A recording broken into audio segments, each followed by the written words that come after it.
Hey guys, so today I'm going to be addressing an issue that a lot of people have when sculpting. A lot of people also ask me if there is a solution to this problem, and I have to say, well, yes and no, because whether it's a solution or not, you have to decide on your own.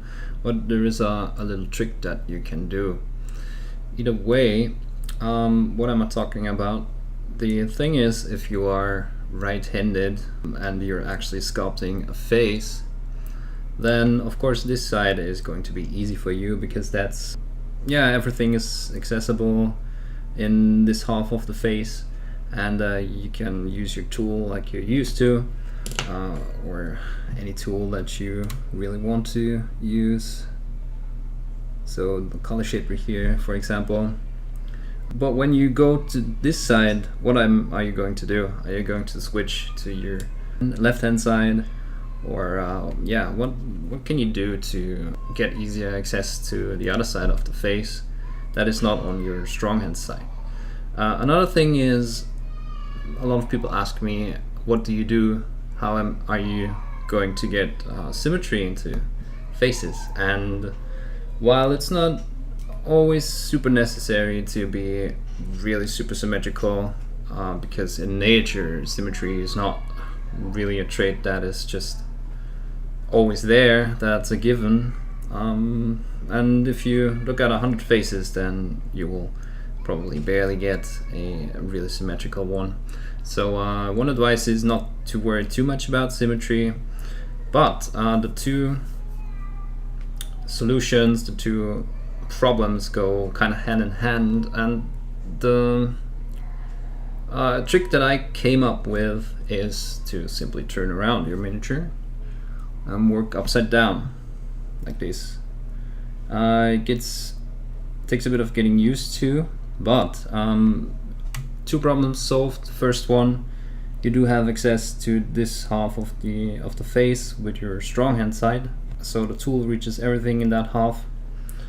And the other thing is, when you look at a face, or when you're sculpting a face, this is what the human eye and the human brain are used to, and you're always looking for patterns, and especially faces are patterns that your brain is looking for and is recognizing instantly, because when you are facing someone, you have to decide whether, well, first of all, you have to recognize that this is a face, and that's why those games or those pictures where you actually get to look for faces are that intriguing, because your brain will distinguish the faces from the background noise, right?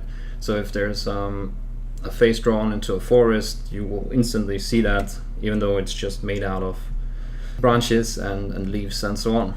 So your brain is programmed to look for those patterns, and also scan the emotions that are showing in that face, and that's why we are really focused on faces, and that's why it's really disturbing if we have asymmetrical faces, and that puts us off, that puts us on edge or whatever.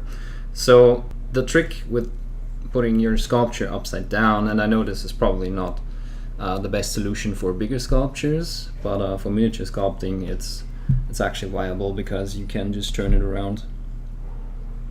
And so the trick that you do to your brain is that of course this is a face you're looking at, but how often are you really encountering someone that is upside down, right? So while you still recognize this as a face, your brain kind of has to rethink the whole thing and doesn't focus too much on what it is used to.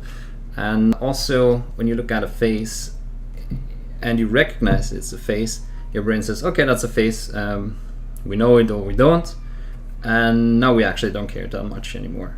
So if you turn it around, what you do is you take out the features of the face, and you're kind of looking at an abstract thing, and your brain is not going to be burdened that much with, oh, okay, this is an eye, I have to do this and that to make it look right. You can just think more about it, and it will also stand out more whether you have a symmetry issue or not. I'm not sure if it shows on camera, but for example, I just realized that, and I know this is not finished, but it kind of shows that we have this part of the eye socket, so the lower arch of the eye socket is further down than on this side, and I haven't recognized that before, so this is something I definitely have to fix. Yeah, if you have any questions or want to request any videos like this is just a quick trick that was on my mind because people have asked me about it recently. Feel free to ask about it, and I'll try to post a video. Yeah, other than that, don't forget that I'm live streaming, and at the moment especially I'm sculpting again a lot on my Twitch channel. The link is in the description. Follow me on my social medias, Facebook, Instagram, Twitter for updates, and don't forget that I have a Patreon, so if you do like the videos and if the tips and tricks are useful, then maybe consider supporting me a little there. Other than that, don't forget to leave a follow, and I'll see you next time. Bye.